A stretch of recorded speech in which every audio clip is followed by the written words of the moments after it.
당신을 위한 로하우스 조담소 손은채 변호사와 함께합니다. 안녕하세요. 안녕하세요. 법무법인 신세계로의 손은채 변호사입니다. 오늘의 고민 사연은 어떤 내용일까요?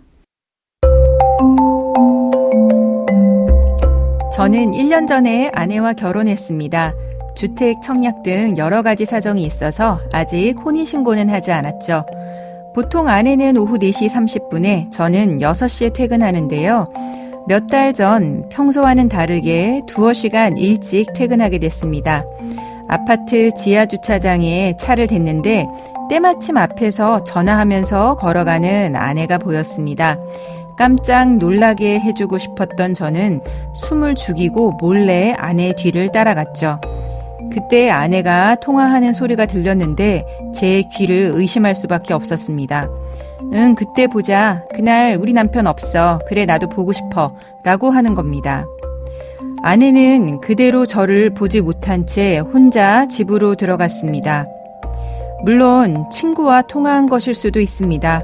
그런데 자꾸 안 좋은 예감이 들었습니다. 저는 제 차로 돌아가서 2시간 동안 멍하니 있다가 아무 일도 없다는 듯이 집에 들어갔습니다. 그로부터 며칠 후 아내는 2박 3일 출장을 갔습니다. 저는 집에서 혼자 컴퓨터 게임을 했습니다. 그런데 아내의 계정으로 자동 로그인되어 있던 구글 사진첩에서 새 사진 알람이 떴습니다. 갑자기 사진이 궁금해졌습니다. 하지만 확인해 본 순간 심장이 얼어붙는 것 같았습니다. 아내와 낯선 남자가 같이 찍은 사진이었기 때문입니다. 사실 아내는 출장 간 게 아니라 다른 남자와 여행을 간 겁니다. 놀라는 가슴을 진정하고 다른 사진들도 봤습니다. 그 남자와 찍은 사진이 참 많더라고요. 서로 사랑한다고 대화하는 문자 메시지 캡처본도 있었습니다. 집에 돌아온 아내에게 어떻게 된 건지 따져 물었습니다. 그런데 아내의 반응은 너무나도 뻔뻔스러웠습니다. 법적으로는 아직 혼인한 게 아닌데 큰 문제는 아니지 않냐고 하더라고요. 저는 어떻게 해야 할까요? 이대로 저 혼자 상처받은 채 헤어져야 하는 건가요?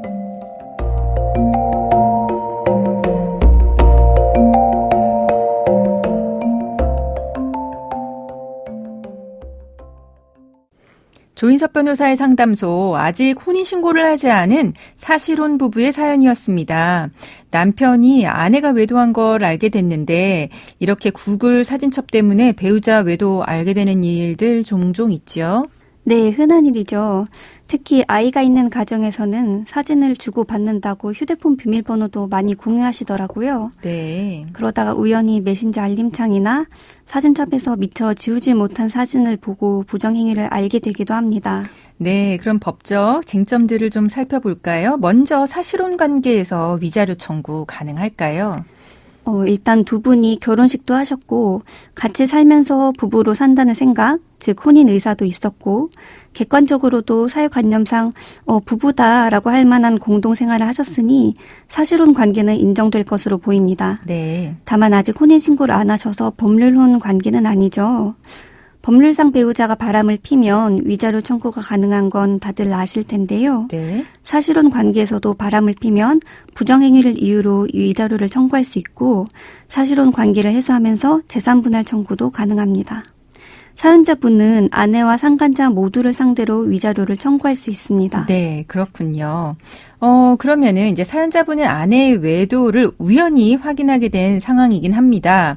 근데 아내의 계정으로 로그인된 사진첩을 본 상황이에요. 이 부분은 법적으로 문제는 없을까요?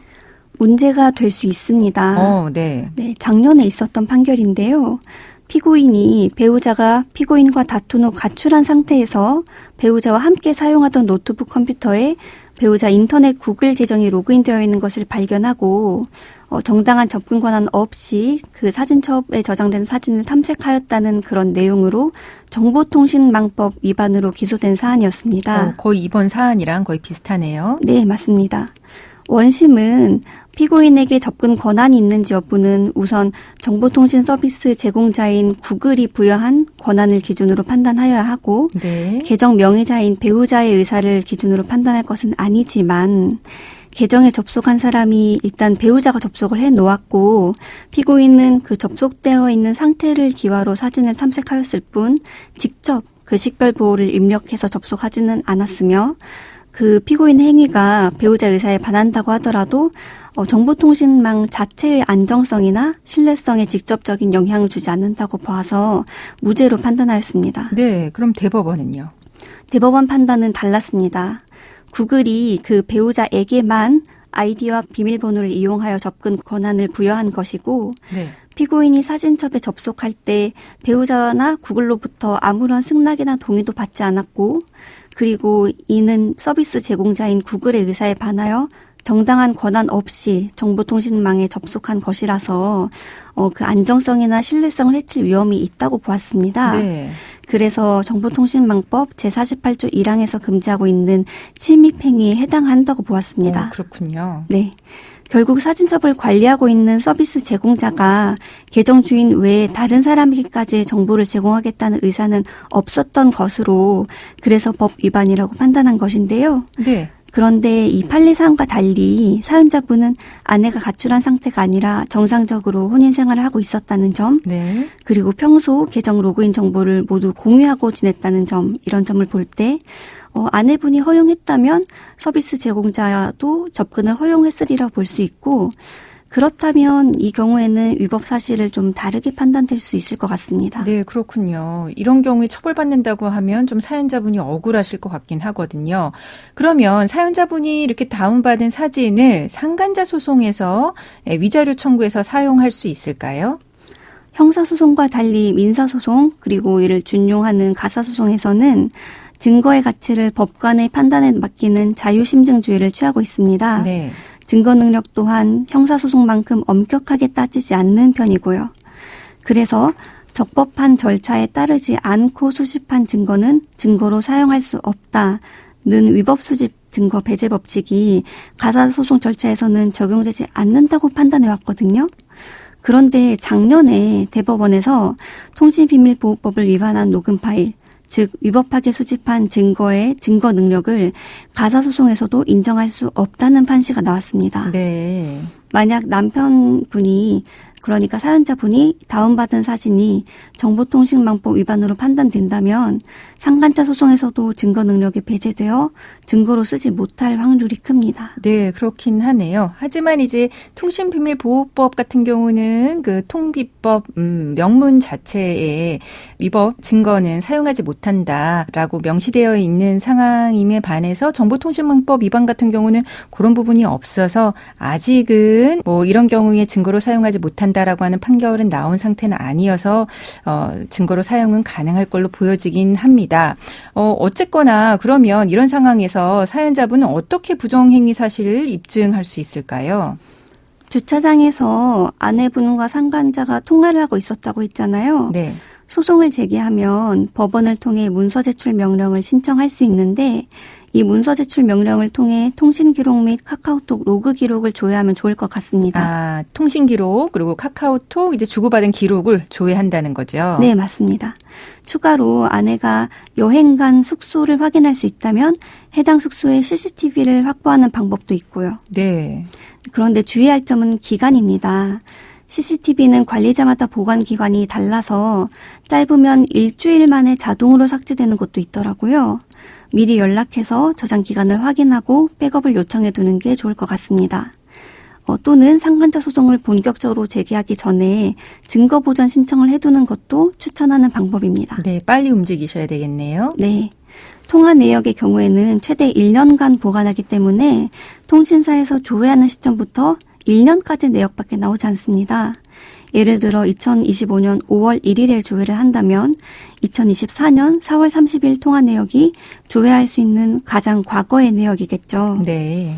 그리고 통신사마다 약간의 차이는 있지만 발신 내역만 조회되는 곳이 많아서 아내의 통신사와 상간자의 통신사에 모두 각각 통신 내역을 요청해서 발신한 내역을 받아볼 필요가 있습니다. 네, 그러면 주고받은 내역이 다 나오겠네요. 네, 결과적으로 그렇게 되겠죠.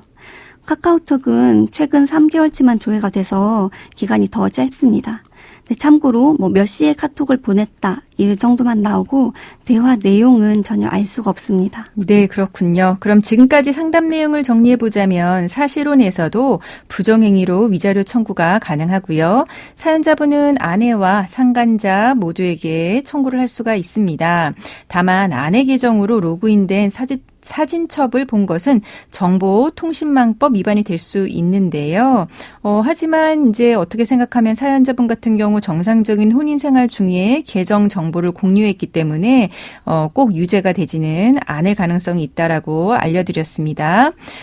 사연자분 아내와 상간자의 통화 기록이라든가 카카오톡 로그 기록 그리고 여행 숙소의 CCTV 기록 등을 확보해서 차라리 부정행위 사실을 입증하는 방법도 있는데요. 이런 방법 고려해 보시기 바랍니다. 지금까지 법무법인 신세계로의 손은채 변호사와 함께했습니다. 감사합니다.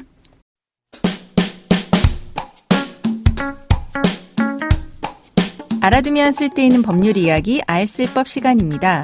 서울시가 운전면허를 자진해서 반납하는 70세 이상의 고령 운전자에게 20만 원이 충전된 교통카드를 지급한다고 합니다. 자세한 내용 살펴볼까요?